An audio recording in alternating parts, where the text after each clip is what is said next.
আগামী 14 জুলাই থেকে অনুষ্ঠিত হচ্ছে বাংলাদেশ এবং জিম্বাবুয়ের মধ্যকার টি-20 সিরিজের প্রথম ম্যাচ এবং তার আগে এই সিরিজটির আগে দুই দলের মধ্যে সাম্প্রতিক পারফরম্যান্স এবং পরিসংখ্যান জেনে রাখা অত্যন্ত দরকার। বাংলাদেশ এবং জিম্বাবুয়ের মধ্যকার দুই দলের সাম্প্রতিক পারফরম্যান্স যদি দেখি টি-20তে লাস্ট 5 ম্যাচে বাংলাদেশ একটি ম্যাচও জয় নেই বাংলাদেশের।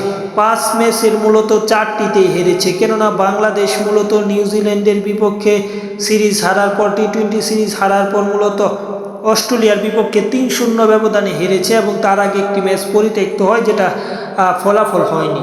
এবং যদি আমরা জিম্বাবুয়ের কথা বলি, সেখানে জিম্বাবুয়ে 5 ম্যাচে 1 জয় 3 হার এবং একটি ফলাফল হয়নি এমন আছে।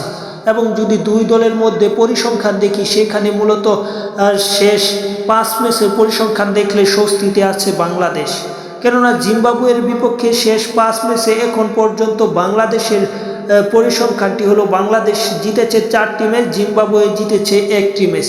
কিন্তু এই সফরে বাংলাদেশ অত্যন্ত বাজে খেলছে জিম্বাবুয়ের সাথে, কেননা টেস্টের পর ওয়ানডে সিরিজটাও হেরেছে বাংলাদেশ এবং টেস্টে ইনিংস ব্যবধানে ওয়ানডেতে লজ্জাজনক 2টি হার, সব কিছু মিলে বাজে একটা সফর যাচ্ছে বাংলাদেশের। কিন্তু শেষ ওয়ানডে ম্যাচে কামব্যাক করেছে, যেখানে তানজিদ তামিম এবং সৌম্য সরকারের অসাধারণ জুটিতে ম্যাচটি বাংলাদেশ 7 উইকেটের ব্যবধানে জয়লাভ করে।